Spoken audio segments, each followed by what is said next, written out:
Voilà, quelqu'un peut faire la lecture Néhémie 1, verset 1 à Néhémie chapitre 1, verset 1 à 8.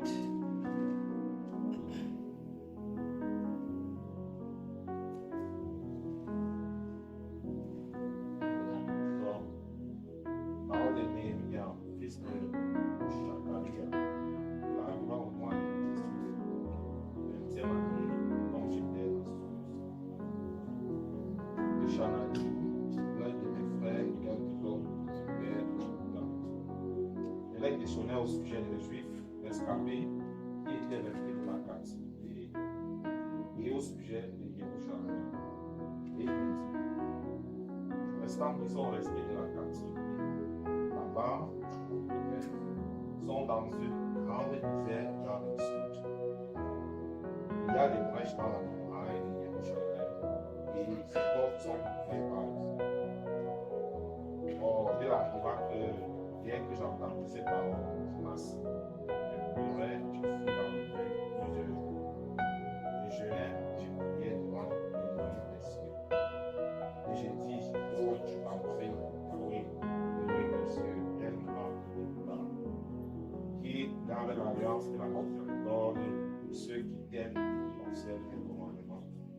S'il te plaît, que ton coin soit attentif, que tes yeux soient ouverts la prière de ton Je prie devant toi en ce temps-ci, jour et nuit, pour tes serviteurs des fils confessant les péchés des fils d'Israël, que nous avons commis contre toi, moi et la maison de mon père, nous avons péché. Nous sommes coupables devant toi. Nous n'avons pas gardé les commandements, les lois et les ordonnances que tu prescris à bouger ton serviteur. Souviens-toi, s'il te plaît, de la parole que tu as ordonné à bouger ton serviteur en disant, lorsque vous connaissez les pays, je vous disperserai parmi les peuples. Continue jusqu'au verset 11. Mais si revenant à moi, gardez mes commandements et les observez, vos bannis seraient-ils à l'extrémité des cieux? Et de là, je les rassemblerai et je les ferai venir au lieu que j'ai choisi pour les faire arrêter. Ils sont tes serviteurs et ton peuple, que tu as acheté par la grande puissance et par la forte. Oh, s'il te plaît, que ton oreille soit maintenant attentive à la prière de ton serviteur et à la supplication de tes serviteurs qui prennent plaisir à craindre ton nom. S'il te plaît, donne la vie de succès à ton serviteur et fais-nous trouver grâce devant cet homme. J'étais chanson d'homme. Alléluia. Voilà, on connaît tous l'histoire de Néhémie. Voilà, on connaît tous l'histoire de Néhémie. On sait que le Seigneur l'a suscité pour aller travailler. Amen. Parce que Jérusalem était dans la désolation. Voilà. C'est-à-dire que la muraille était détruite. Le peuple d'Israël, le peuple du Seigneur était en captivité à cause du péché. Amen. À cause de la désobéissance. Lorsque nous faisons une étude pour les lecteurs de la Bible par rapport au peuple juif, au peuple d'Israël, nous connaissons tous que l'histoire commence avec Abraham. Amen. Abraham engendré qui? Isaac. Isaac engendré qui? Jacob et le Seigneur a choisi qui? Jacob. Amen. Voilà. Et Jacob, il met au monde les 12 tribus. Amen. Voilà, les 12 fils d'Israël. Et le Seigneur, dans sa préscience, avait dit à Abraham que tes descendants seront en captivité pendant 400 ans. Amen. C'est-à-dire que Jacob n'était même pas né, Isaac n'était même pas né, mais le Seigneur a prédit une captivité pendant 400 ans. Amen. Voilà, maintenant, nous connaissons tous l'histoire de Jacob. Après, qu'est-ce qui se passe? C'est que les frères Joseph, voilà, jaloux de leur frère, ils vendent leur frère, voilà, et ils viennent mentir à leur père que Joseph a été tué. Voilà, donc on comprend que non, que les restes c'était sur le Seigneur pour sauver un peu le peuple d'Israël. Après, il y a la famine, il y a le blé en Égypte, et le peuple des frères et sœurs, Jacob reconnaît son père plus tard et il rentre en Israël. Plutôt en Égypte. Voilà, ils vont en Égypte et quand ils vont en Égypte, le Seigneur avait prédit aussi que donc, en fait, une nation devait naître là-bas et le peuple devait s'accroître. Alléluia. Et Jacob, plus tard, a prophétisé sur ses enfants. Il a béni ses enfants, voilà, et après, il a demandé à Joseph d'aller l'enterrer dans son pays. Alléluia. Mais eux, ils sont restés en Israël. En Égypte plutôt, tant que moi. Maintenant, pendant qu'ils étaient en Égypte là-bas et tout, un roi est venu encore qui ne connaissait pas Joseph, a commencé à maltraiter le peuple d'Israël. Amen. Voilà, ils ont commencé à maltraiter le peuple d'Israël pour accomplir la prophétie que Yahweh avait donnée à Abraham. Voilà, donc pendant que le peuple d'Israël souffrait en Égypte, pendant qu'ils étaient maltraités en Égypte, le Seigneur a suscité à ce peuple un libérateur. Moshe. Alléluia. Voilà, Moshe est arrivé. Il ne voulait pas répondre à l'appel.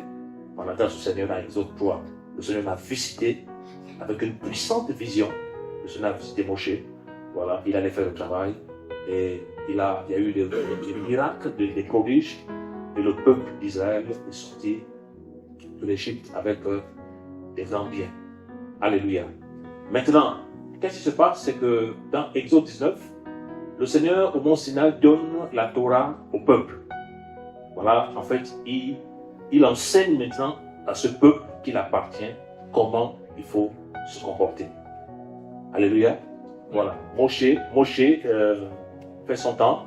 Et quand Moshe meurt, le Seigneur choisit qui? Yehoshua, Josué. Voilà, et après la mort de Josué, il y avait les juges. Voilà, les juges sont passés jusqu'à l'arrivée du prophète Shemuel. Et pendant que Shemuel arrive, Israël vivait ce qu'on appelle la théocratie. Quand on parle de la théocratie, c'est-à-dire que Yahweh est le roi. Ils n'ont pas de roi homme. C'est dans 1 Samuel 8, pour les lecteurs de la Bible. Et là, il demande à Samuel qu'on veut un roi, un homme, pour gouverner. En fait, littéralement, Israël est en train de rejeter l'autorité de Yahweh sur eux. Amen. Et le Seigneur dit à Samuel, donc, fais selon le cœur de ce peuple-là. Et ils ont appelé, c'était qui le premier roi d'abord? Shaoul. Shaoul désobéit. Et le Seigneur a choisi qui? David. David était l'homme selon le cœur du Seigneur. Amen. Et le Seigneur a fait une promesse à David. Voilà que sa descendance va s'asseoir sur son trône. Voilà. Donc c'est vrai que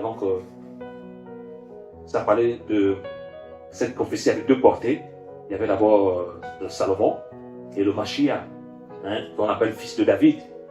Voilà. Donc David fait cette erreur, mais il reste quand même intègre avec le Seigneur. Il meurt et son fils prend la place, Salomon. Je crois dans 1 roi 11, il prend la place. Et pendant que Salomon prend la place, il arrive un temps où Salomon, il commence bien avec le Seigneur. Et après, à cause des femmes païennes, il se détourne. Amen. Parce que la première femme que Salomon a prise d'abord, c'était une Égyptienne. Voilà. Après, à cause, il a pris tellement de femmes qu'ils ont détourné leur cœur du Seigneur. Ils ont détourné leur cœur de Salomon du Seigneur. Maintenant, le Seigneur a envoyé un prophète pour dire à Salomon ce qui va arriver. C'est ça, non? Pour dire à Salomon ce qui va arriver. Il veut dire que donc, à cause de ce que tu as fait, je vais diviser le royaume en deux. Amen. Voilà, je vais diviser le royaume en deux, mais pas pendant ton vivant, à cause de David. Donc vous avez vu que donc, le bien que le Père fait, ça part sur la postérité. Amen. Ça part sur la postérité. Voilà pourquoi David pouvait dire que donc, je n'ai pas vu le juste abandonné, et sa postérité mendiant le pain.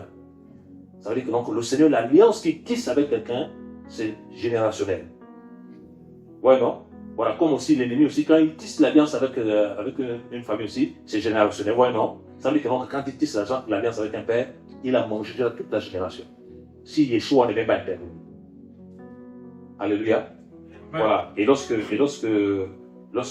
Moshe, pendant que Moshe arrive, le prophète est envoyé, il y a division du royaume. Et après, il y a eu maintenant le royaume du nord, le royaume du sud. Et il y a eu une succession de rois. Et le peuple d'Israël, maintenant, Jérémie prophétise la captivité. Amen. La destruction avec Nebuchadnezzar. En fait, c'était Yahweh lui-même qui jugeait son peuple. Amen. Et pour une fois encore, Israël devait être encore envoyé dans toutes les nations. On devait les chasser. toutes les nations.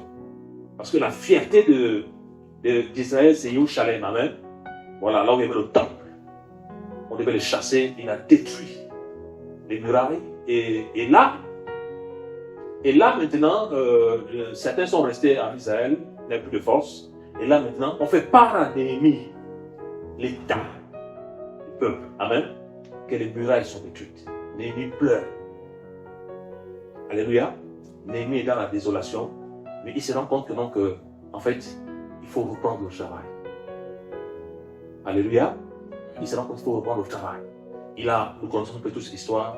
Il a pleuré, il a jeûné, il a prié, et il a retrouvé la faveur auprès du roi. Parce que c'était quelqu'un qui servait le vin au roi. Et il a demandé au roi les lettres, pour aller faire le travail. Et on comprend par là aussi que pour faire le travail du Seigneur, il faut le mandat. Alléluia. Ce n'est pas une question d'avoir les versets, tout ça, là, machin. Quand on parle du mandat, ça veut dire quoi? Le mandat, c'est quoi? Le mandat, c'est pas que tu vas aller crier aux gens que j'ai le mandat. C'est pas ça. Le mandat, c'est que, en fait, c'est le Seigneur qui t'a donné l'ordre de faire ce travail. Alléluia. Et vous allez voir que quelqu'un qui a le mandat ne force pas. Quelqu'un qui a le mandat de faire quelque chose ne force pas. Les choses se font simplement. Alléluia. Et après, Jérémie s'en va. Il fait le travail, il commence à faire le travail. On va aller Jérémie 2 à partir du verset 9. À partir du verset 9. 9 à 12.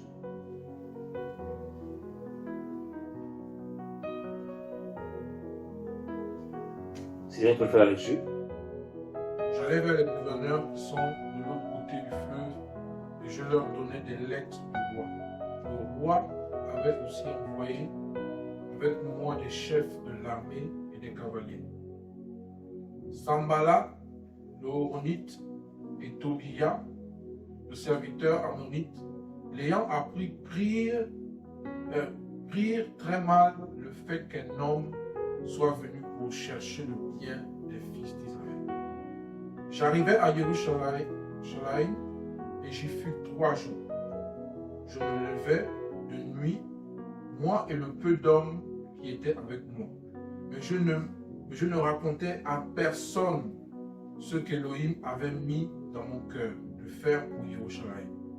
Il n'y avait pas d'autre bête avec moi que la bête sur laquelle j'étais monté. Je sortis de nuit. Non, tu veux t'arrêter là. Amen. Amen. Voilà, ici, on voit que Néhémie prend cœur de faire le travail, non? Il prend cœur de faire le travail parce que la ville est dans la désolation.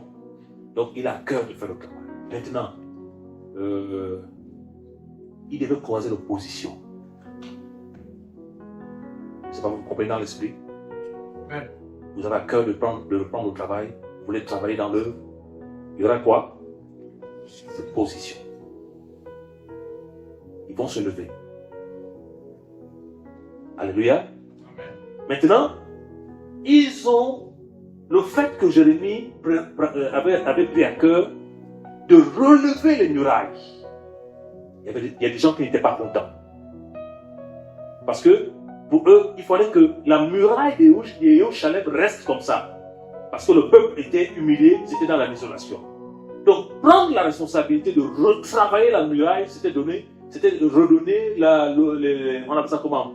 Redonner un peu la valeur au peuple juif. Alléluia. C'était redonner la valeur au peuple juif. Mais eux, ils n'étaient pas d'accord. Les Sambala et les Tobija, ils n'étaient pas d'accord. Le travail devait se faire. Parce qu'il faut comprendre une chose. Dans toute vision, dans tout travail, il y a l'opposition. Alléluia. Et Jérémie dit que, Néhémie plutôt, il dit, au verset 12, et je me levais de nuit, moi, et le peu d'hommes qui étaient avec moi. Alléluia. Néhémie n'était pas avec plein de personnes. Il dit le peu. Donc, en fait, les gens qui avaient compris qu'il fallait faire le travail. Les gens qui avaient compris qu'il fallait faire le travail, c'était peu. Néhémie et ces personnes-là. Ils se sont accordés pour rebâtir la muraille. Mais, Il y avait des personnes au milieu d'eux qui déjà travaillaient dans les coulisses pour s'opposer à eux. C'est le message qu'ils recevaient. Alléluia. Il y avait des gens dans les coulisses qui se préparaient maintenant pour s'opposer à eux. Pourquoi? Parce que la reconstruction des murailles venait du Seigneur. Parce que Jérusalem ne veut pas rester comme ça dans la désolation. Il fallait relever la muraille. Parce que quand la muraille est relevée, ça veut dire que donc, en fait, c'est la protection. Amen. C'est la protection. C'est un peu comme une maison. Quand une maison est dans la barrière, bien fermée, il y a la protection. Ça veut dire qu'avant d'atteindre la maison d'abord, il faut détruire la barrière. Donc, il fallait relever d'abord la muraille avant d'attaquer le temple. Alléluia. Mais Néhémie devait passer par l'opposition. L'opposition devait se lever. Maintenant, pendant que l'opposition s'est levée, les gens n'étaient pas d'accord, nous allons voir l'attitude de Néhémie. Alléluia. Néhémie 6.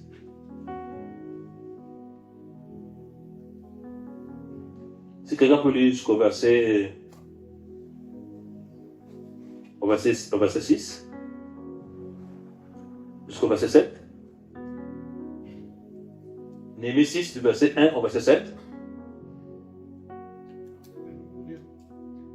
Or, il arriva que Sanballat, Tobia et Geshem l'Arabe et le reste de nos ennemis apprit que j'avais rebâti la muraille et qu'il n'y restait aucune brèche, bien que jusqu'à ce temps, je n'avais pas encore mis les battants aux portes. Sanballat et Geshem m'envoyaient dire, viens, et ayons ensemble une rencontre dans les villages qui sont dans la ville d'Ono. Or, il avait comploté de me faire du mal. Mais j'envoyais des messagers vers eux pour leur dire, j'ai un grand ouvrage à faire et je ne puis descendre. Pourquoi l'ouvrage cesserait-il quand je le relâcherai pour descendre vers vous? Amen. Nous pouvons s'arrêter là. Alléluia. Alléluia. Est-ce que vous comprenez un peu? Vous voyez? En fait, il a commencé à faire le travail. Il n'y avait plus de brèche. Le travail déjà avançait. Et quelqu'un est venu vers lui dit, voilà, au verset 2, Sanballat et Geshem m'envoyaient dire, viens, et ayons ensemble une rencontre dans les villages qui sont dans la vallée d'Ono. Or, ils avaient comploté de me faire du mal. En fait, qu'est-ce qu'ils sont venus faire? Ils sont venus voir Néhémie. En fait, c'était quoi l'objectif? Il fallait distraire Néhémie pour le détourner du travail. Parce qu'il ne voulait pas que le travail avance. Maintenant, quelle était la réponse de Néhémie? Néhémie ne les a pas insultés, amen. Il ne les a pas regardés, il a simplement dit que donc je ne viens pas. Amen. Je continue le travail que j'ai commencé. Amen. Alléluia.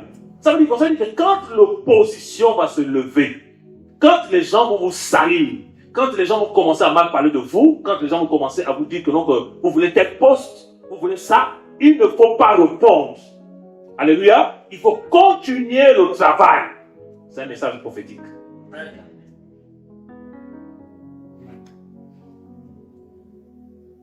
Il faut continuer le travail. Néhémie a refusé la distraction. Alléluia.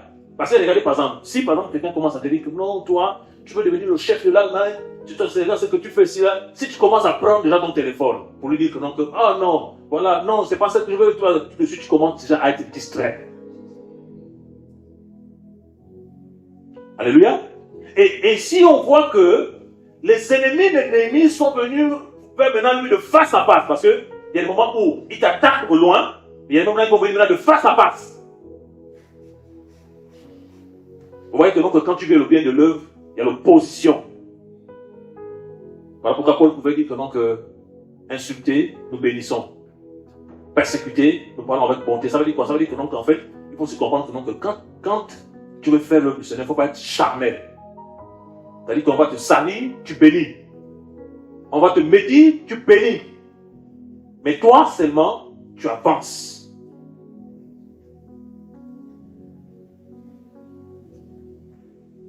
Alléluia. Tu avances seulement. Parce que le travail doit se faire. Parce que l'œuvre du Seigneur doit se faire. Parce que la muraille doit se reconstruire. Parce que le fondement qui a été renversé dans la vie des frères et sœurs doit être rebâti. Et il faut continuer à faire le travail. Alléluia. Au verset 4, si quelqu'un peut la partie du verset 4 encore. Ils m'envoyaient 4 fois le même message et je leur retournais le même message. Sanballat m'envoya ce même message, une 5e fois par son jeune serviteur qui tenait à la main une lettre ouverte. Alléluia. Donc ça veut dire quoi? Ça veut dire que, donc, que ceux qui vont s'opposer, eux ne lâchent pas. C'est des tenaciers. Alléluia. Et eux ne lâchent pas, toi aussi tu ne lâches pas. Amen. Alléluia. Alléluia. Parce que pour eux, il faut que le travail s'arrête. Mais pour toi, pour vous, il faut que le travail continue. Ça doit continuer. Parce qu'à la fin, on va voir, c'est Yahweh qui va te glorifier. Amen. C'est le Seigneur qui va te lever. Verset 6. Verset 6. Il y était écrit, on entend dire parmi les nations, et Geshem le dit, que vous pensez, toi et les Juifs, à vous révolter, et que c'est pour cela que tu rebâtis la muraille. Et tu vas, dit-on, devenir le roi. Alléluia. C'est-à-dire qu'on va t'accuser faussement. Toi, tu as les motivations que le royaume avance, on va t'accuser faussement. On va te prêter les intentions. On va vous prêter les intentions. La langue. Alléluia. Le combat. Et Paul pouvait dire que, donc, si je plaisais encore aux hommes, je ne serais pas serviteur du Mashiach. Alléluia. Et quand toutes ces choses vont arriver, il faut vous rappeler que, non, que le Seigneur nous avait déjà avertis. Que le Seigneur nous avait déjà avertis de ne pas être dans la distraction, de ne pas les répondre, mais de continuer l'ouvrage afin que le royaume avance. Les fausses accusations. Oh, toi tu veux devenir roi. Oh, toi tu veux devenir l'apôtre. Toi tu veux devenir le pasteur. Mais toi, avec le Seigneur, tu connais ton cœur. Amen. Et le travail que le Seigneur t'a demandé de faire. Tu avances. Verset 7. Et que tu as même établi des prophètes pour te proclamer à Yerushalayim et pour dire il est roi de Yehuda. Et maintenant, on fera entendre au roi ces mêmes choses. Viens, afin que nous consultions ensemble. Verset 8. Je lui envoyais dire, il n'existe aucune des choses dont tu parles, mais c'est toi qui l'inventes ton propre cœur. Alléluia. Donc, les inventions, les fausses accusations.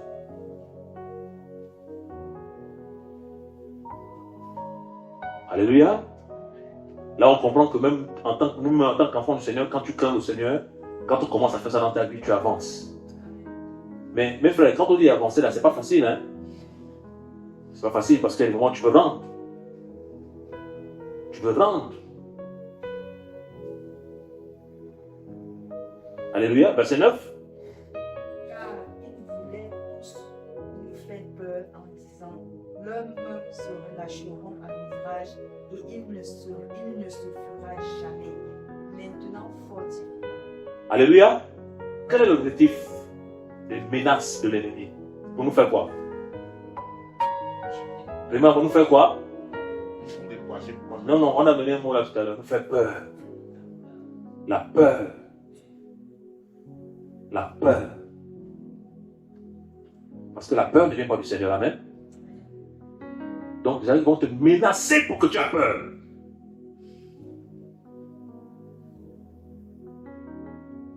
Alléluia. Une menace. Et quand tu auras peur, tu vas relâcher l'ouvrage. Tu ne vas plus travailler. Verset 10. Moi, fils de Delaya, fils de Métanel. Il s'était enfermé et il me dit, rencontrons-nous dans la maison d'Élohim, au milieu du temple, et fermons les portes du temple, car ils doivent venir pour te tuer, et ils viendront pendant la nuit pour te tuer. Verset 11. Je dis, un homme tel que moi s'enfuirait-il? Et quel homme tel que moi pourrait entrer dans le temple pour sauver sa vie? Je n'y entrerai. Alléluia. Donc, Jérémie, c'était un courageux. Néhémie n'est autant pour moi. Un courageux. Il n'a pas eu peur de la mort. Donc, ça veut dire quoi? Ça veut dire que non, que c'est des gens, des violents qui avancent. Amen. Vous avez vu, non? C'est pas un jeu, hein? Et il faut demander la force au Seigneur.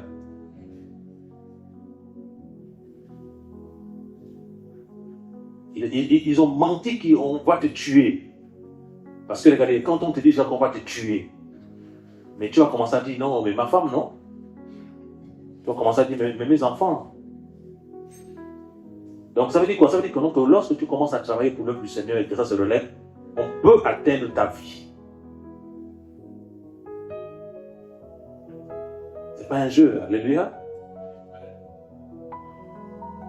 Verset 12. Je reconnus que voici, ce n'était pas Élohim qui l'avait envoyé, mais il avait prononcé cette prophétie contre moi parce que Sanballat et Tobija l'avaient engagé. Verset 13. Il l'avait engagé pour que j'aie peur, que j'agisse selon ses avis et que je pêche. Cela leur aurait servi à me faire une mauvaise réputation afin de pouvoir les soutenir. Alléluia. Verset 14.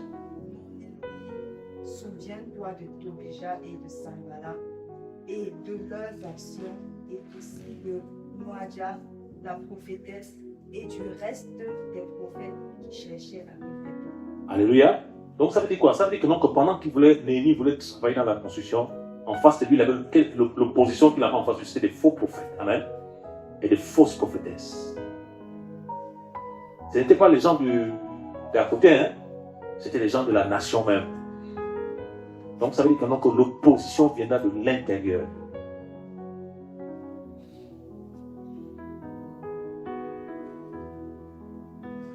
Mais vous, il faut continuer le travail.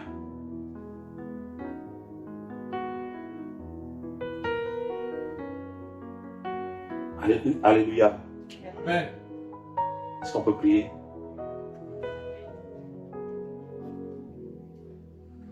Le Seigneur est en train de me montrer le montage des briques.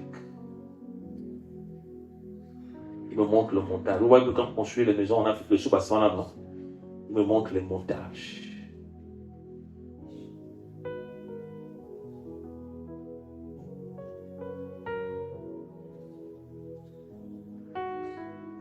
Nous allons prier pour que le Seigneur garde son peuple en Allemagne. Amen.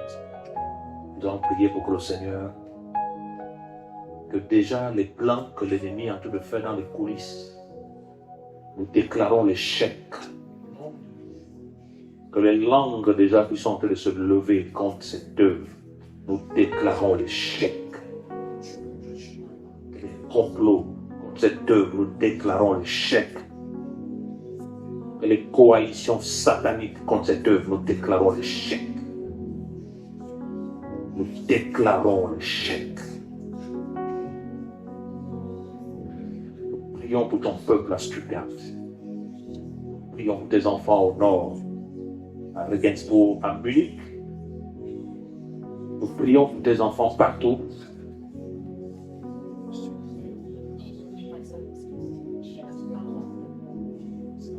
Nous prions pour tes enfants partout. Partout.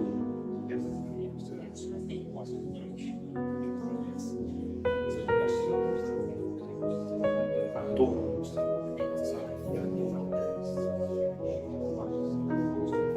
Partout.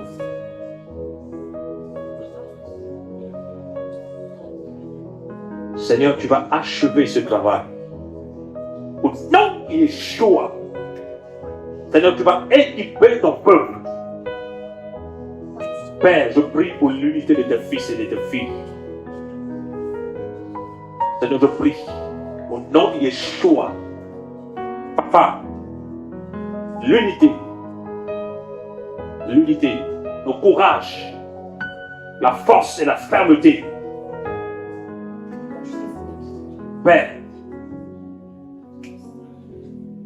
au nom de Yeshua, Papa, tu vas justifier cette œuvre. Tu vas justifier cette œuvre. Merci pour les conversions. Merci pour les baptêmes. Merci pour l'unité. Merci, Papa. Merci pour la restauration de la muraille. Merci pour la reconstruction du temple. Merci pour le fondement qui est restauré. Merci pour la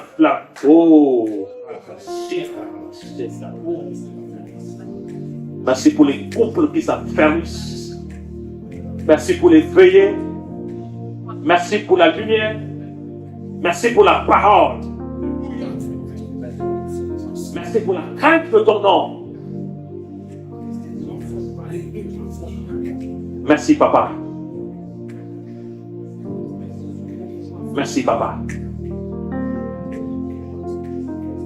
Merci, Papa. Merci, Papa. Merci, Papa. Merci, Papa. Merci, Papa. Nous chassons tout esprit de division. Au nom de Jésus. Papa, merci. Papa, merci. Merci pour l'amour de la parole. Merci pour ton peuple que tu ouvres les yeux. Merci pour les familles que tu restaures. Au nom de Yeshua. Père, nous prions pour cette nation. Père, nous prions pour les autorités de cette nation. Père, nous prions pour ce pays. Ce pays que l'ennemi a tant détruit. Papa, visite cette nation. Tu as dit, partout là où vous foulerez la plante de vos pieds, donne-nous ce pays en ton nom. Rien n'est impossible à toi. Père, change les mentalités de ton peuple. Change les comportements de ton peuple. Change cela en profondeur, Seigneur. Père, nous te prions. Lorsque l'opposition viendra, Seigneur, donne à tes enfants la force d'avancer, la force de continuer. Comme des lions, Seigneur, lève la peur, le courage. Merci pour l'onction. Merci pour cette onction, Seigneur. Merci pour cette onction. Cette onction, Papa. Cette onction, Papa. Cette onction. Même ceux qui ne sont pas là, tu les visites. Même ceux qui ne sont pas là, tu les visites. Tu réveilles les esprits. Tu réveilles ceux qui dorment. Bénissons ton nom pour la résurrection. Tout esprit de mort est chassé. Tout esprit est chassé. Tout esprit de mort est chassé. Tout esprit de mort est chassé. Père, tu ouvres l'intelligence maintenant pour comprendre la parole. Papa, tu ouvres l'intelligence. C'est fini. L'ennemi ne va plus voler la parole dans ton cœur. C'est fini. Fini. Fini. Fini. Yahweh te donne un nouveau cœur. Il te donne un nouveau cœur. L'instant où je prie, la maladie que tu as guérie maintenant est guérie maintenant. Je guéris. La guérison que tu as demandé au Seigneur. Je guéris. La main du Seigneur se pose sur toi. La main du Seigneur se pose sur toi. Sentir le feu dans tes pieds. Oh, grâce évangélique. Une grâce évangélique. Oh, une Une armée céleste t'accompagne. Une armée céleste. Une forte armée céleste t'accompagne. Cette armée marche avec toi. Cette armée, les anges de Yahweh. Merci, Papa.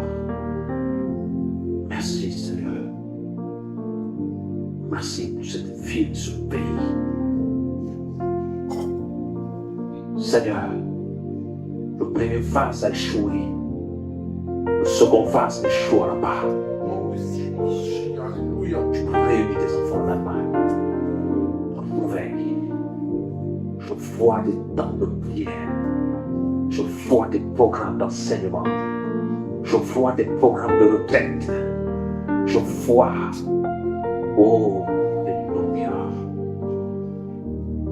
Merci Seigneur pour les finances que tu donnes à ton peuple. Merci pour les missions en Afrique. Merci pour les missions partout.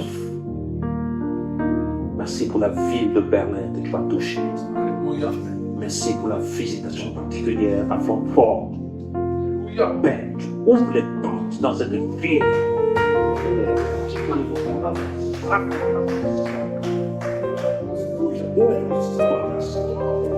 Tu ouvres les portes dans cette ville.